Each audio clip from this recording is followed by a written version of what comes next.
Hey everybody, Insane Mike here with another Patreon video for you guys. It's been a while since I've done one, so figured it's my turn. And I know if you've watched videos I've done in the past, or if you watch my YouTube show, Insane Mike's 1 Minute Top 10 Lists, you know I'm also, as well as a horror fan, I'm a pretty big comic book geek. But the thing is like, as big of a horror fan as I am, when it comes to comics, I am far more into the superhero stuff than anything else. DC, Marvel, and so on. I mean, I do some horror comics, like anthology ones, like from the from the 50s through the early 80s are some of my favorites as far as horror comics go, like the anthology stuff. But I thought I'd talk about a particular artist. I know I did a top 10 of like favorite artists, and I don't remember. I think I may have left this particular artist out. It's kind of an artist that I feel like doesn't get enough recognition for as good as a comic book artist that he is. And this, as far as I know, he's not really doing anything in the world of comics nowadays, which is a huge bummer, a huge crime. And what is cool about the stuff that he does and the art that he does and the stuff he's into, it's kind of a blend of two of my favorite things, superhero comics and horror. So I am talking about the independent comic artist Tim Vigil.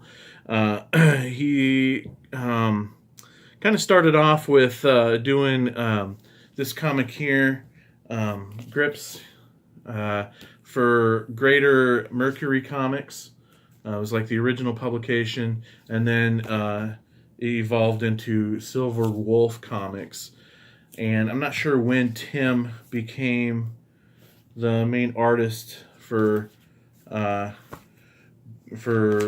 Grips comics, because it started off. Chris Silver himself was doing the creator of Grips was like the main artist for a while. And what I like about Greater Mercury Comics and Grips in general, he's a superhero vigilante. He's got a couple, like, he's got single claws that spout out from the top of his hands, kind of Wolverine style, berserker fighting style, kind of like Wolverine and whatnot. What I like about this company is that they are really independent. Their comics are printed like not on the greatest of paper, kind of more newsprint paper.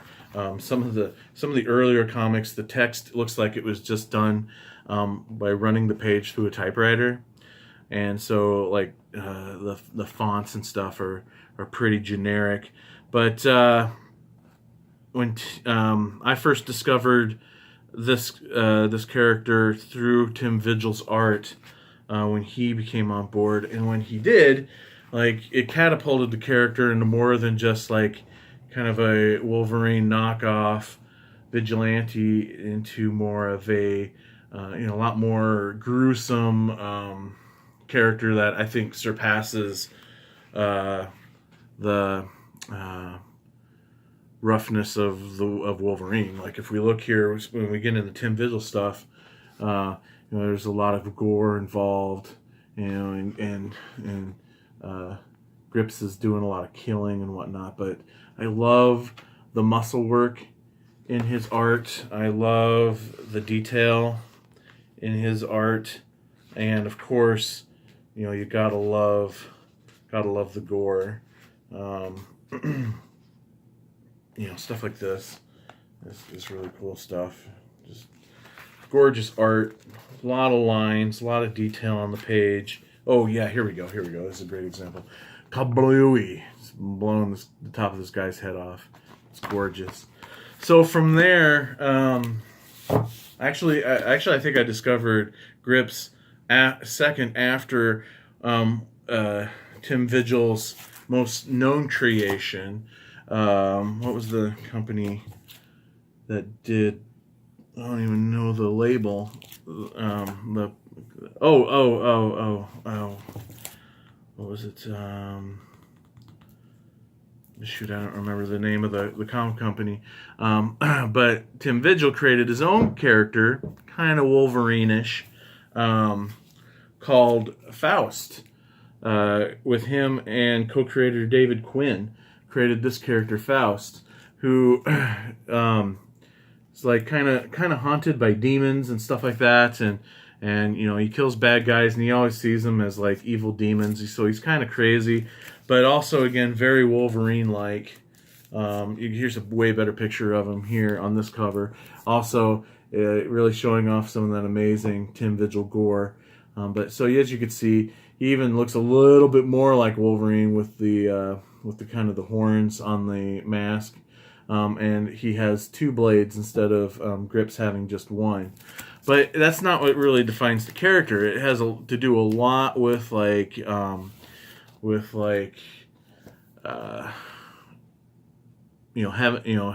and hell and demons and stuff like that. It's almost like, yeah, I don't think it's fair to call it this either, but kind of like Spawn meets Wolverine kind of thing.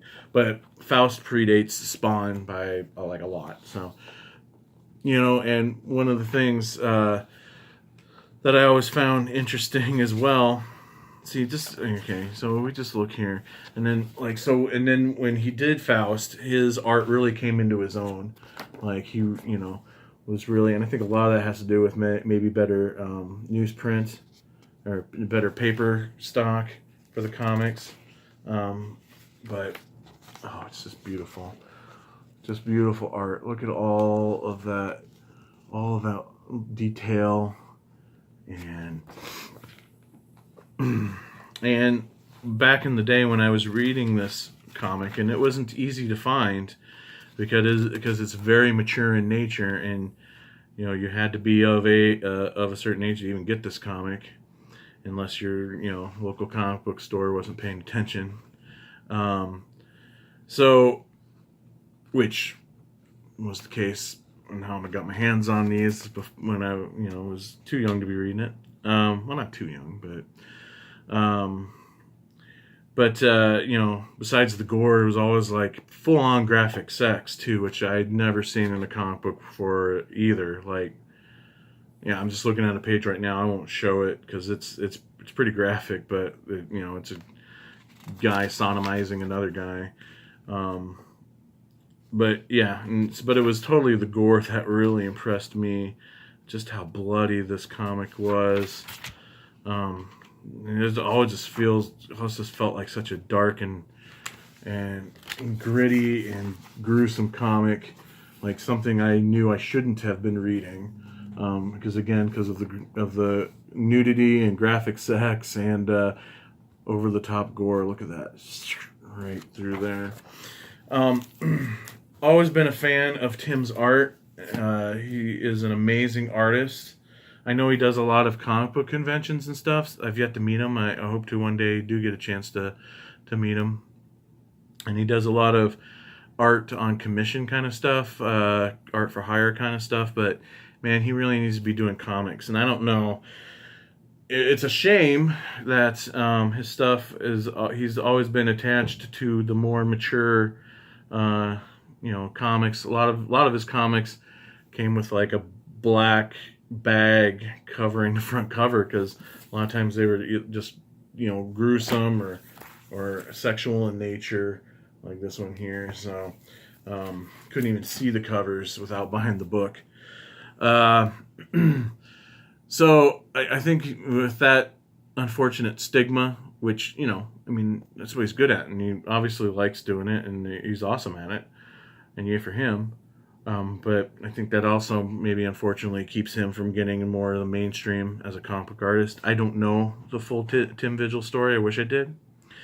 He also did another book for Silver Wolf back in the day called Omega, which was pretty cool.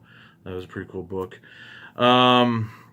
His book of Faust, though, the story Love of the Damned, was later adapted into a movie in the early 90s called Faust, Love of the Damned, directed by Brian Yuzna. Now, I love Brian Yuzna. Society is is amazing. Brian Yuza as a director, Brian Yuza as a producer.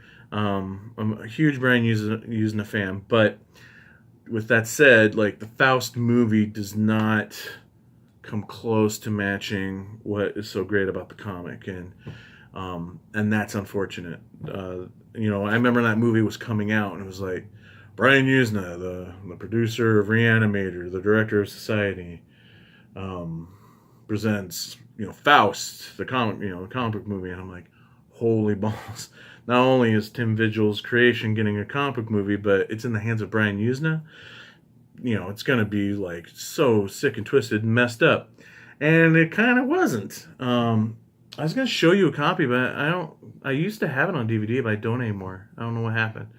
But so that happened. There was a comic book movie based on the character, and then he did another Faust book called Book of M, which was nominated for Bram Stoker Award in 1999 for Best Illustrated Narrative. So, boom, you know, and it's good to know that other people out there recognize his quality of work. It's just gorgeous. I did, you know, doing a little bit of research today before shooting this video. I did see he's got a Facebook page, so you can look him up on Facebook. But check his stuff out, man. You know, I know he's got a lot of his art on his Facebook page, so check his stuff out. It's amazing, and he's one of my favorite comic book artists of all time. So that's it for this video. Hope you enjoyed it. Hope you found it informative and fun. And thanks for being a Patreon supporter. And we'll talk to you on the next full episode of Attack of the Killer Podcast.